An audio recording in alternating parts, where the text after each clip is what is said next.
నమస్తే, నేను Kavitha. Welcome to I dream. సానా పెద్ద కథ సామి. రక్తంతో సాంద్రమే ఎరుపెక్కిన కథ. ప్రకాష్ రాజ్ డైలాగ్స్ తో దేవరా ట్రైలర్ రిలీజ్ అయింది. కొరటాల శివ దర్శకత్వంలో జూనియర్ ఎన్టీఆర్ సినిమా ఎప్పుడెప్పుడా అని ఎదురు చూస్తున్నారు. ట్రైలర్ తో పాటుగా రిలీజ్ డేట్ కూడా అనౌన్స్ చేశారు. ఓవరాల్ గా ట్రైలర్ చూసిన తర్వాత సినిమా పట్ల అంచనాలు ఎలా ఉన్నాయి? మనతో పాటుగా ఉన్నారు సీనియర్ జర్నలిస్ట్ జిఆర్ మహర్షి గారు. సార్ నమస్తే. నమస్తే కవిత గారు. సార్, దేవరా ట్రైలర్ చూసిన తర్వాత ఏమనిపించింది? ఎలా ఉంది? రియాక్షన్స్ బోల్డ్ అని కనిపిస్తున్నాయి, వినిపిస్తున్నాయి. మీకేమనిపించింది?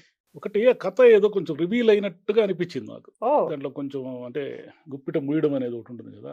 ఆ ట్రైలర్ చూడంగానే మనకి ఏమనిపిస్తుంది అంటే ఇద్దరు ఎన్టీఆర్లు ఉన్నారు, డబుల్ యాక్షన్. ఒకటి ఏదో సముద్రానికి సంబంధించి ఒక ఆధిపత్యం మీద జరిగే పోరు. ఒక ఆయన ఒక ఒక ఆధిపత్యాన్ని ఫినిష్ చేసేసి ఉంటాడు. రెండో ఎన్టీఆర్తో కథ స్టార్ట్ అవుతే అసలు ఫ్లాష్ బ్యాక్ ఏదో చెప్పబోతున్నారు అనేది ఒకటి అర్థమైంది. అంటే కొరటాల శివ గారు నో డౌట్ బాధ ఇస్తారు, ఎన్టీఆర్ గారికి వీళ్ళిద్దరికీ చాలా ప్రెస్టీజియస్ సినిమా ఇది. ఎందుకంటారా, కొరటాల శివ గారికి లాస్ట్ ఆచార్య డిజాస్టర్. ఇప్పుడు ఆయన తనను మళ్ళీ రికన్స్ట్రక్ట్ చేసుకొని ప్రూవ్ చేసుకోవడానికి దీంట్లో విపరీతంగా కష్టపడి ఉంటారు. అంత భారీగా ఆయన ప్రేక్షకుల్ని గనక చేయకపోతే, అంటే ప్రేక్షకుల్ని సంతోష పెట్టకపోతే ఆయనకి ఇబ్బంది. ఎన్టీఆర్ గారికి ఏమిటి ఇబ్బంది అంటారా? ఎన్టీఆర్ గారికి ఉన్న ఏమిటి ప్రాబ్లం, ఆయనకున్న ఒత్తిడి ఏమిటంటే ఆయనది 6 ఏళ్ళు అయింది సినిమా వచ్చి. అరవింద సమేత అనేది సోలో హీరో. మధ్యలో వచ్చిన త్రిపులారు క్రెడిట్ అంతా రాజమౌళి, రామ్ చరణ్తో పాటు షేర్ చేసుకోవాలి. అది ఎన్టీఆర్ గారు ఒక్కరి సోలో క్రెడిట్ కాదు. ఇప్పుడు ఏమిటి, త్రిపుల్ ఆర్ తర్వాత ఆయనకి మొత్తం పాన్ ఇండియా స్టార్గా ఆయన ఇప్పుడు త్రిపుల్ ఆర్ తర్వాత హిందీలో ఆయన తనను ప్రూవ్ చేసుకోవాలి, తన మార్కెట్ను ప్రూవ్ చేసుకోవాలి. కాబట్టి ఇది బిగ్గెస్ట్ హిట్ అయితే తప్ప ఆ రేంజ్, అంటే ఇండియా రేంజ్ సినిమాగా మారదు ఇది. మరి అంత రేంజ్ తీశారా తీయలేదా అనేది ఇంకా జనం చెప్తారు. అంటే ఏదో మాటిమాటికి ఏదో ధైర్యము, ఆయుధము, సంద్రము, యుద్ధము అంటున్నారు. కాబట్టి ఇది ఒక భారీ ఫైటింగ్లతో కూడిన సినిమా.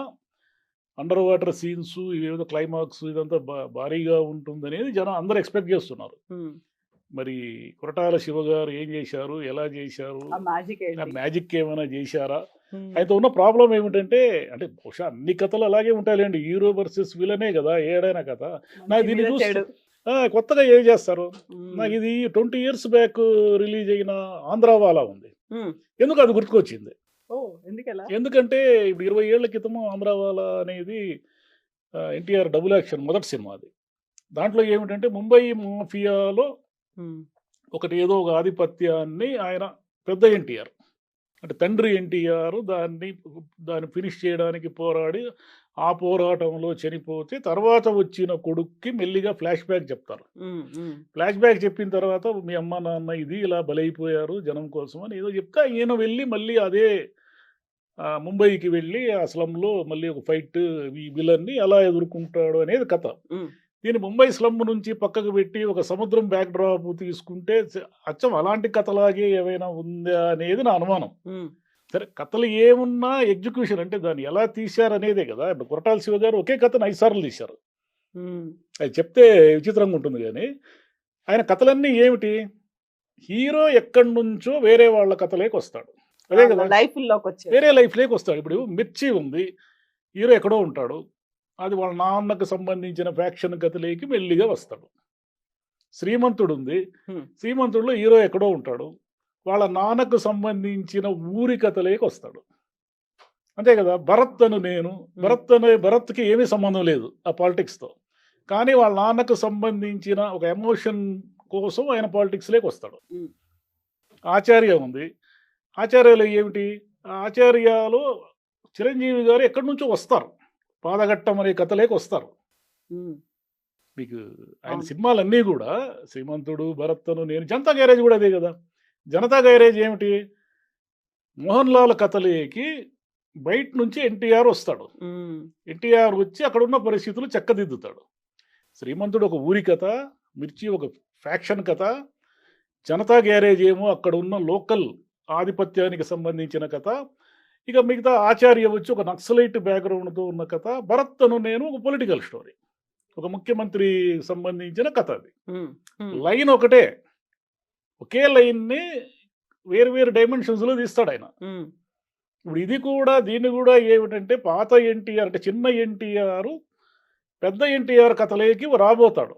మనకు ఆ ట్రైలర్ చూస్తే అర్థమైంది ఏమిటంటే పెద్ద ఎన్టీఆర్కు ఒక కథ ఉంటుంది, ఒక సముద్రం ఉంటుంది, బ్యాక్ డ్రాప్, ఒక మాఫియాను లేదా ఒక ఆధిపత్యం చలాయించే ఒక ముఠా ఉంటుంది. ఆ ముఠా జనాల మీద దౌర్జన్యాలు చేస్తూ ఉంటే ఆ దౌర్జన్యాలను అంతం చేయడానికి అతను ఉమ్, దేవర అనే అతను ఆ కథలోకి వచ్చి వాళ్ళందరినీ ఫినిష్ చేయడమో లేదా దాంట్లో అతనే త్యాగం చేయడమో ఏదో జరిగి ఉంటుంది. దానికి రియాక్షన్గా ఈయన మళ్ళీ చిన్న ఎన్టీఆర్ అది ఒక డైలాగ్ ఉంది దాంట్లో. ఉమ్, వాళ్ళ నాన్నలాగా ఇతనికి రూపం రూపం వచ్చింది కానీ ఇది లేదు, పౌరుషం లేదు అనే ఒక డైలాగ్. ధైర్యం లేదు. మెతగ్గా ఉంటాడు. మెతగ్గా ఉన్న ఎన్టీఆర్ ఒకానొక సందర్భంలో ఎమోషనల్ ఫీల్ అయ్యి ఒక ఫెరోషియస్గా మారుతాడు. ఉమ్, ఇంచుమించు అట్లనే కథ అట్లనే అనిపిస్తుంది. ఎలా ట్రాన్స్ఫార్మ్ అవుతారు అని. ఎలా ట్రాన్స్ఫార్మ్ అవుతారు ఉమ్, అంటే ఒకరి కథలేకి ఇంకొకరు రావడం మరి ఇది మంచి పాయింటే, సినిమాలో ఎప్పుడు సేలబుల్ పాయింటే కానీ ఒక్కొక్కసారి అది బూమరాంగ్ అవుతుంది. ఉమ్, మొన్న వచ్చిన సరిపోదా శనివారంలో నాని కూడా ఏం చేస్తాడంటే తనకు ఏమీ సంబంధం లేని ఒక సెటిల్మెంట్ గ్రామం అంటే ఒక ఏరియా అదేదో సోకులపాలెం అనే కథలోకి ఎంటర్ అవుతాడు.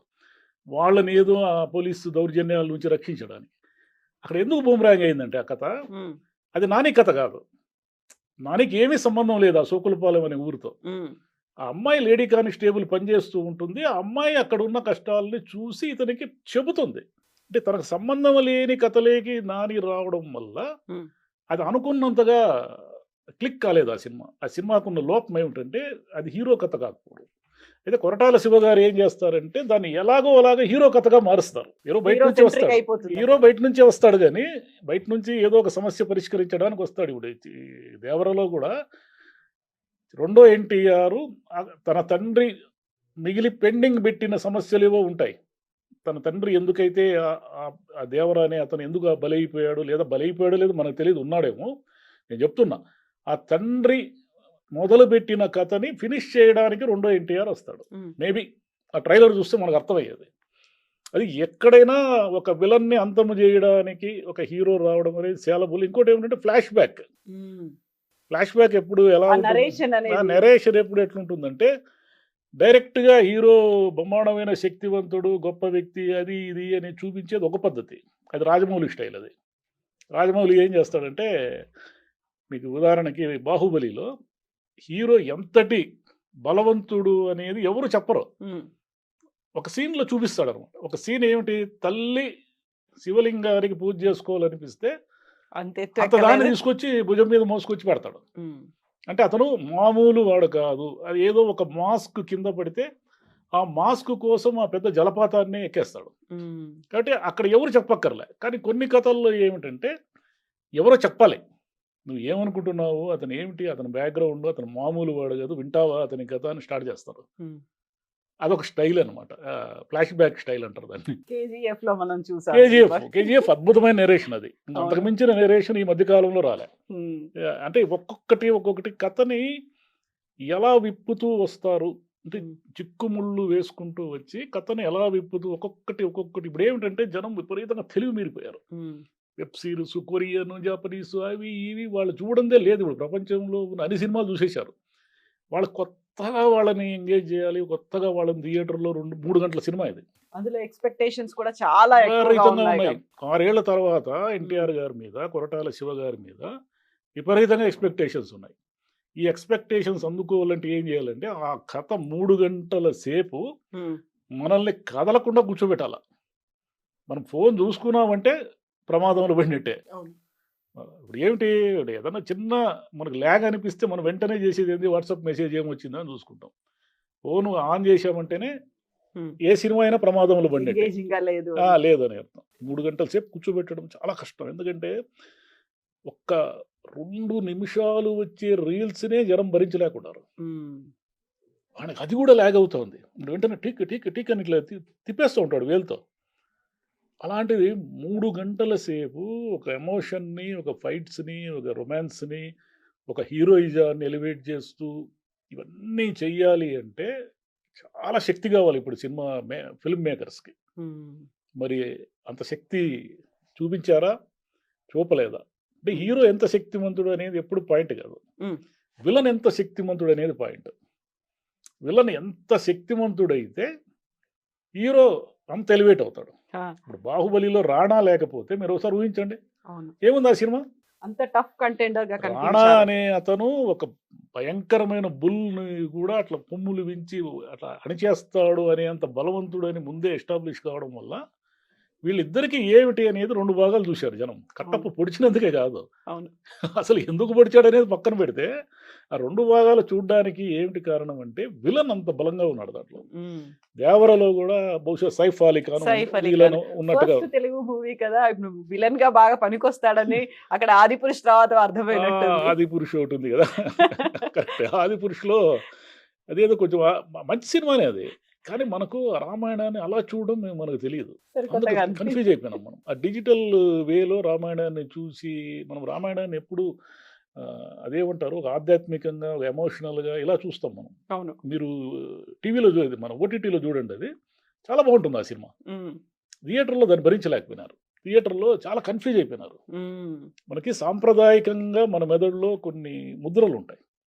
రాముడు ఇలా ఉండాలి, సీత ఇలా ఉండాలి, రావణుడు ఇలా ఉండాలి, రావణాసుడి 10 తలలు ఆ 10 ఇలాగే తలలు ఉంటాయి. ఇలాగే ఉండాలి, వాడు ఏదో పాములు గీములు అనేసరికి మనం కన్ఫ్యూజ్ అయినాం. సో ఇప్పుడు సైఫ్ అలీ ఖాన్ ఇక్కడ విలన్ ఆయన చెప్పినటువంటి ఒక డైలాగ్ కూడా ఉంది, దేవరని చంపాలంటే లేకుంటే దేవర మీద అటాక్ చేయాలంటే సమయమే కాదు దానికి తగ్గ ఆయుధం కూడా ఉండాలి అనేటువంటి మాట. అదే అదే. And Jahnavi Kapoor first time తెలుగులో హీరోయిన్ గా యాక్ట్ చేస్తోంది, అది కూడా గతంలో ఉన్నటువంటి తాతగారు, ఆ తర్వాత ఇటువైపు శ్రీదేవి గారు, వీళ్ళ కాంబినేషన్ చూసిన తర్వాత ఎక్స్పెక్టేషన్స్ ఎలా అనిపించాయి మీకు? శ్రీదేవి గారిని అంటే శ్రీదేవి గారిని చిన్నప్పటి నుంచి చూసిన జనరేషన్ కదా మాది. ఏమంటే బడిపంతుల్లో ఫోన్ పాట పాడతారు, బూచాడమ్మ బూచాడమ్మ, బూచాడమ్మ బూచాడు. బూచాడు. అంత చిన్నప్పటి నుంచి హఠాత్తుగా 16 ఏళ్ల వయసు, అంతకుముందు మా బంగారు అక్క వచ్చింది అనుకోండి, 16 ఏళ్ల వయసులో ఆమె హీరోయిన్గా అయినప్పటి నుంచి ఉన్నట్టుండి రామారావు గారితో వేటగాళ్ళలో కనిపించేసరికి అందరూ షాక్ అయ్యారు హ్మ్. శ్రీదేవి. రామారావు గారి మనమడు, రామారావు గారి తర్వాత జనరేషన్ మనమడుతో జూనియర్ ఎన్టీఆర్తో జాహ్నవి కపూర్ వస్తున్నారు. జాహ్నవి కపూర్ తెలుగు అమ్మాయే, మనం హిందీ అమ్మాయిగా అమ్మాయిని భావించడానికి లేదు. అఫ్ కోర్స్ శ్రీదేవి గారిని తెలుగు వాళ్ళే ఓన్ చేసుకుంటారు, మేబీ ఆమె తమిళియన్ అయినప్పటికీ. హ్మ్. శ్రీదేవి గారు అంటే మనకు తెలుగు అమ్మాయి కిందే లెక్క కదా. కాబట్టి జాహ్నవి కపూర్ ఎన్టీఆర్ కాంబినేషన్ ఎలా ఉంటుంది అంటే అమ్మాయి కూడా దాంట్లో ఏదో కొంచెం అమాయకురాలిగా, కొంచెం పల్లెటూరి, విలేజ్ మనకు బ్యాక్గ్రౌండ్. పుష్పలో రష్మిక లాగా కనిపిస్తూ ఉంది, కొంచెం అమాయకంగా ఉన్నట్టుగా. మరి అంటే వీళ్ళు ఏం చేస్తారంటే ఇంకొక ఇప్పుడు జాలర్ల నేపథ్యము, సముద్రము మ్మ్. నేపథ్యము ఇలా తీసుకుంటారు అనుకోండి. ఇలా తీసుకున్నప్పుడు వీళ్ళు జనరల్గా కమర్షియల్ ఫార్మాట్లో ఎక్కడ పొరపాటు జరుగుతుందంటే వాళ్ళు దాని మీద వర్క్ రీసెర్చ్ చేయరు. పుష్ప హిట్ కావడానికి కారణం ఏమిటంటే ఆ చిత్తూరు యాస కానీ, ఆ పరిసరాలు కానీ, అక్కడ ఉన్న ఫేసెస్ అంటారే, మనుషుల్ని ఆ ఎర్రచందనం స్మగ్లింగ్లో మనుషులు ఎలా ఉంటారు అనేది వాళ్ళు కొంత రీసెర్చ్ చేశారు. అట్లా వీళ్ళు కూడా సముద్రం నేపథ్యంలో సినిమాని తీస్తున్నప్పుడు ఎంతసేపు గ్రాఫిక్స్, ఏదో స్వరచేపను చంపడము ఇలా చూస్తారు కానీ అక్కడున్న యాంబియన్స్ని రీసెర్చ్ చేయరు. హ్మ్. ఒక జాలర్లో ఉన్నటువంటి ఒక సమూహం ఎలా బిహేవ్ చేస్తారు, వాళ్ళు ఎలా ఉంటారు, ఎలా డ్రెస్ వేసుకున్నంత మాత్రం వాళ్ళు జాలర్లు కాలేరు, వాళ్ళ బాడీ లాంగ్వేజ్ మారాలి. మనకు ముంబై స్లమ్స్ ఎన్నో సినిమాలు చూసాం, కానీ కాలాలు అతను పట్టుకున్నట్టుగా ఎవరు పట్టుకోలేదు. హ్మ్. పారంజిత్ ఆ కాల అనేది ఆ సినిమాలో ఉన్న సోల్ ఏమిటంటే ఆ స్లమ్స్లో ఉన్నటువంటి ఒక చిన్న మాఫియా డాన్ లాంటి రజనీకాంత్ ఎలా ఉంటాడో చుట్టూ మనుషులు ఎలా ఉంటారు, హ్మ్. వీళ్ళు కూడా అది పట్టుకోవాలి. అంటే కొరటాల శివ గారికి కొంత లక్షణం ఉంది, అంటే యాంబియన్స్ని పట్టుకునే లక్షణం ఉంది. జనతా గ్యారేజ్లో కూడా ఆ యాంబియన్స్ పట్టుకుంటాడు ఆయన. శ్రీమంతుడిలో ఆయన పొలిటికల్గా ఆయనకి ఎంత తెలుసు మనకు తెలియదు కానీ కొంత పట్టుకున్నాడు. హ్మ్. ఆ పొలిటీషియన్స్ ఎలా ఉంటారు ఏంది, చాలామంది పొలిటీషియన్స్ ఎలా ఉంటారో తెలియకుండా సినిమాలు తీసేస్తారు. వాళ్ళు ఎప్పుడు చూసింటారు మంచి ఎమ్మెల్యేలని, మంత్రుల్ని, అంటే సమావేశాల్లో చూడడం కాదు, అవును. పర్సనల్ గా దగ్గరగా 1-to-1 అనేది. 1-to-1 చూడటం. వాళ్ళు ఎలా ఉంటారు, ఏం మాడతారు, ఎలా బిహేవ్ చేస్తారు. మన సినిమాల్లో ఏమంటే ఎమ్మెల్యేలు, మినిస్టర్లు అంటే చాలా సీరియస్ విలన్లన్నా చూపిస్తారు, లేదంటే సెటైర్ అన్నా చేసేస్తారు, కామెడీ ఎగతాళి అన్నా కామెడీ చేసేస్తారు. క్యారెక్టర్లు అట్లా అయిపోతారు. కాదు, వాళ్ళు అలా సీరియస్గాను ఉండరు, సెటైరిక్గాను ఉండరు. వాళ్ళు తమ ధోరణిలో ఎట్లా ఉంటారు అనేది పట్టుకున్నోళ్ళు బాధిస్తారు సినిమాలు. ఇట్లా శివగారు కూడా బాగానే తీసి ఉంటారు, బాగుండాలి. ఎందుకంటే మార్కెట్కి కూడా ఇప్పుడు మన తెలుగు సినిమాలు ఇండియా వైజ్ హాలీవుడ్ అంటే మనం మొత్తం ప్రపంచం అంతా ఆడుతున్నాయి. త్రిబుల్ ఆర్క్ తర్వాత పుష్ప, ఇటు తర్వాత ఏమైపోయిందంటే బాలీవుడ్ వాళ్ళే ఇప్పుడు జడుచుకుంటున్నారు. మన తెలుగు సినిమాలు, సౌత్ సినిమాలు వస్తాయి. ఈ సలార్ కానీ, కేజీఎఫ్ కానీ ఇవి వచ్చిన మన కాంతారా ఇవి వచ్చిన తర్వాత ఏంటంటే బాలీవుడ్ అంతా జడుచుకుంటా ఉంది. వాళ్ళకి ఏం అర్థం కావడం లేదు ఏం సినిమాలు తీయాలో. మధ్యలో కల్కి ఒకటి. కాబట్టి ఇది మళ్ళీ మన జూనియర్ ఎన్టీఆర్ గారికి, కొరటాల శివ గారికే కాకుండా తెలుగు ఇండస్ట్రీకి ఒక వరల్డ్ వైడ్ మార్కెట్ క్రియేట్ కావడానికి ఈ సినిమా ఎంత సక్సెస్ అవుతుందనేది ఆధారపడి ఉంది. సో క్యూరియాసిటీ అయితే అటు ఆడియన్స్ లో ఇటు తెలుగు ప్రేక్షకుల్లో కూడా బాగా పెరిగింది. ఓపెనింగ్స్ బీభత్సంగా వస్తాయి, ఎందుకంటే చాలా కాలం అయింది కాబట్టి ఆయన సినిమా వచ్చి. రెండోది సినిమా కొంచెం క్లిక్ అయిందంటే ఓకే, కొంచెం క్లిక్ అయినా వెళ్ళిపోతుంది. మరీ తేడా కొడితే ఇంకేం చేయలేము. కనెక్ట్ అవడంలోనే కనెక్ట్ అవడంలో మీకు ఏ కథ చెప్పినా పెద్ద హీరోలు కథ కనెక్ట్ అవుతుంది. అయితే అది బాగా చెప్పారా లేదా, 3 గంటల సేపు ఆ కథని కొంచెం కొంచెంగా, ఇప్పుడు ఆయన ఏం చేశాడు, ట్రైలర్లో ఓపెన్ చేశాడు. ట్రైలర్లో కథ మొత్తం ఓపెన్ అయిపోయింది. ఆ కథను ఎవరైనా ఊహించుకోవచ్చు. తండ్రి కొడుకులు, ఒక విలను, సముద్ర నేపథ్యము, ఇది కథ.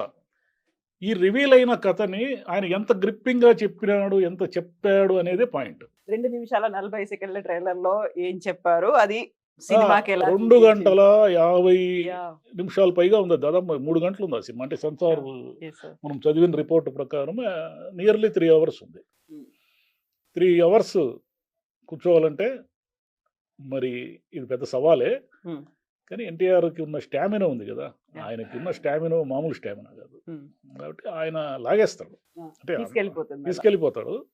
అంటే ఈయన మంచి డైలాగులు రాసుకుంటాడు. ఈయన మంచి బేసిక్గా ముందు నుంచి రైటరే కాబట్టి శివ గారు, ఈయన మంచి డైలాగులు రాసుకుంటారు. అంటే ఎమోషనల్ డైలాగ్స్, అంటే చిన్న చిన్న వాక్యాలు చాలా పవర్ఫుల్గా ఉంటాయి. ఆఫ్ కోర్స్ ఆచార్య దెబ్బతినొచ్చు, కానీ ఆచార్య దెబ్బతినడానికి చాలా కారణాలు ఉన్నాయి. ఎందుకంటే ఇప్పుడు జనరేషన్కి నక్సలిజం ఇవన్నీ తెలియదు, ఆ కథ కనెక్ట్ కాదు, వాళ్ళకి అర్థం కాలే ఆ కథ. ఈ పాదఘట్టం ఏందో, చిరంజీవి ఏందో, మళ్ళీ రామ్ చరణ్ ఏందో, ఇదంతా ఏమిటో అంత కన్ఫ్యూజ్ అయిపోయినారు. సరే, ఎవరికైనా గెలుపోవటంలో ఉంటాయి కదా, ఉండకుండా ఎట్లుంటాయి.